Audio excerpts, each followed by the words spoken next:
Les vraies voix Sud Radio. 3 mots dans l'actu qui sont Félix: budget, musique et gaspillage. Oui, c'est parti pour la bataille du budget. 20 milliards de recettes à trouver, 40 milliards de dépenses à économiser, 1700 amendements déposés, un gouvernement divisé. Le RN vient d'annoncer qu'il ne le votera pas.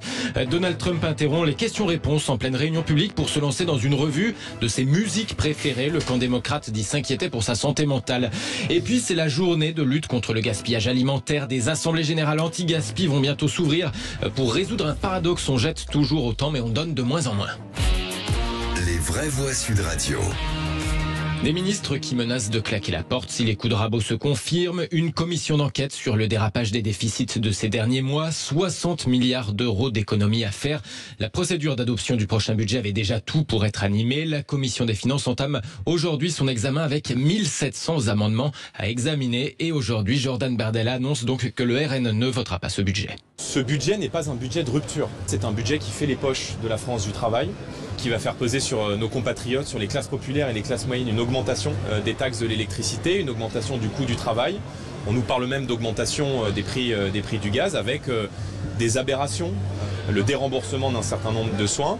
Et plus largement, il n'y a aucune réforme structurelle dans ce budget. Donc le Rassemblement national ne votera pas ce budget parce que précisément le vote ou non d'un budget détermine quels sont les partis politiques qui sont des partis d'opposition ou des partis qui sont dans la majorité. Il n'y a rien de plus politique qu'un budget. Jordan Bardella tout à l'heure au salon de l'automobile. Françoise Degois. Juste qu'il ne vote pas le budget, je le comprends parfaitement. C'est une vraie annonce, mais la base sociale qui a voté pour Jordan Bardella ou Marine Le Pen ne peut pas accepter un tel budget. La seule question politique qui se pose, c'est est-ce qu'il va donc passer au 49.3, ce budget, évidemment.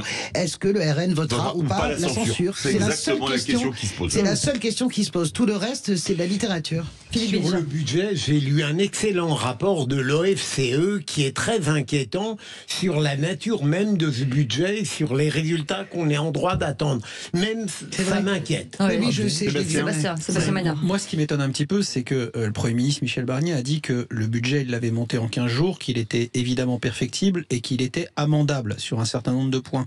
Ce qui m'étonne, c'est qu'effectivement, on est déjà des groupes parlementaires qui disent voilà, on n'est pas d'accord et on va s'y opposer, qu'ils proposent une alternative, qu'ils proposent des amendements. Ils sont tous dans les propositions. Il y a 1700 amendements, il y a la moitié de la gauche et la moitié de... Là, je réagis par rapport aux propos de Bardella. C'est-à-dire que Bardella dit que tout de suite, il n'est pas d'accord, mais qu'il propose quelque chose. Pour l'instant, il ne propose rien. Le deuxième mot, musique, celle de Donald Trump qui a tenu à écouter en plein meeting. Oui, depuis une demi-heure environ, Donald Trump se livrait à un exercice de questions-réponses avec la salle lors d'un meeting en Pennsylvanie. Puis là, tout à coup, apparemment, il en a eu marre. Let's not do any more questions. Let's just listen to music. Let's make it into a music. Who the hell wants to hear questions? Allez, on arrête avec les questions, passons plutôt à la musique. Franchement, qui a envie d'écouter des questions là? Et puis, s'en est suivi une sorte de petite revue de ses différentes musiques préférées à Donald Trump. Luciano Pavarotti, Andrea Bocelli, mais aussi par exemple, James Brown, ou alors encore Sinéad O'Connor. Ou en passant par les Village People. Liste non exhaustive. Il y a eu aussi par exemple Elvis Presley, le tout avec à chaque fois Trump qui se balance, qui danse sur scène sur chaque musique. En réponse, l'équipe de son adversaire démocrate Kamala Harris questionne la santé mentale tout de même du milliardaire et ex-président. J'espère qu'il va bien, a sobrement commenté Kamala Harris en partageant la vidéo des exploits scéniques de Donald Trump. Notez que les sondages se sont largement resserrés quand même entre eux. Le match est plus serré que jamais, quand pourtant la démocrate semblait avoir un net avantage il y a quelques semaines quand elle s'est lancée dans la course. Ça me rappelle une interview de Gorbatchev quand il avait quitté le pouvoir. On lui avait dit est-il vrai qu'il est raisonnable qu'il est réveillé 2 heures par jour? Il avait dit oui, mais pas tous les jours.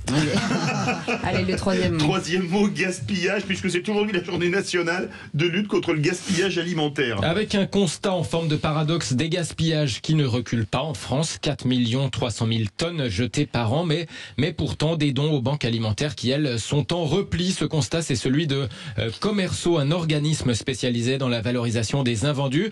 Et nous sommes avec son directeur communication et marketing pour en parler. Bonsoir François Vallée. Bonsoir. Merci d'être avec nous dans Les Vraies Voix sur Sud Radio. Comment ça s'explique cette baisse des dons aux banques alimentaires alors qu'on jette encore autant, voire plus? Est-ce que vous estimez pouvoir y remédier? Alors effectivement, on constate un décalage entre d'un côté un gaspillage en France qui reste prédominant. Vous le disiez à l'instant, 5 millions de tonnes qui sont encore jetées tous les ans, et d'un autre côté donc des dons aux associations qui baissent. Aujourd'hui, ça s'explique par le fait que globalement, les dons baissent, si vous voulez, parce que les entreprises sont de mieux en mieux organisées pour lutter contre le gaspillage. Elle s'équipe de solutions diverses et variées. Pour autant, il y a encore un effort conséquent qui reste à faire et un gaspillage qui reste absolument prédominant. Donc, en synthèse, si vous voulez, les choses avancent en termes de lutte contre le gaspillage en France, mais on a encore un énorme travail qui reste à faire et qui est devant nous. Et elle pourrait continuer à avancer. Il va y avoir une annonce, il y a une annonce aujourd'hui pour cette journée de lutte contre le gaspillage avec des assemblées générales dans quelques mois anti-gaspi. Tout à fait.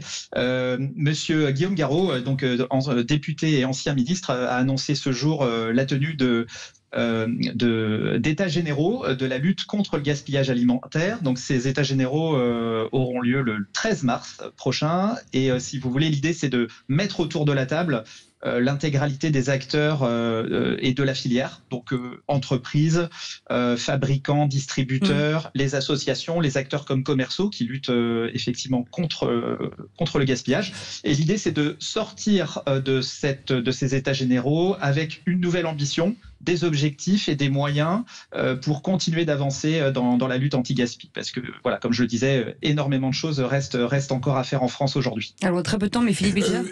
J'ai l'impression que, à part quelques malades, tout le monde est indigné par le gaspillage alimentaire, mais on ne trouve pas les moyens de l'éviter. Alors effectivement, c'est aujourd'hui, depuis la loi de 2016, la loi Garot de 2016, il y a eu une prise de conscience collective assez conséquente. Tout le monde est scandalisé effectivement par le gaspillage, le grand public, les entreprises, etc. Et pour autant, on voit bien que c'est pas un sujet simple à résoudre. Il y a effectivement besoin de mettre en place, notamment dans les entreprises, des process, une organisation. Il y a aussi une sphère de pédagogie, tout à fait. Il y a aussi un gros enjeu sur la conformité légale, puisque typiquement, si on reprend l'exemple des dons, aujourd'hui, beaucoup d'entreprises font des dons aux associations par elles-mêmes, mais finalement, encore peu aujourd'hui sont totalement conformes par rapport au cadre légal. Donc, c'est pas un sujet simple, et si c'était simple, on n'aurait plus de problème aujourd'hui. Je peux vous assurer que dans la rédaction de Sud Radio, quand il y a des gâteaux, il n'y a pas de gaspillage. Merci beaucoup, François Vallée, directeur de la communication du marketing à Commerceau. Voilà, et on vous incite effectivement à faire attention à ne pas jeter, ou alors si vous pouvez les transformer ou les donner, c'est aussi bien. Merci beaucoup, Félix Mathieu, pour ce moment de grâce. Oh là, carrément. Avec plaisir. Attendez, avec plaisir. C'est la base. Plaisir partagé. Bien sûr.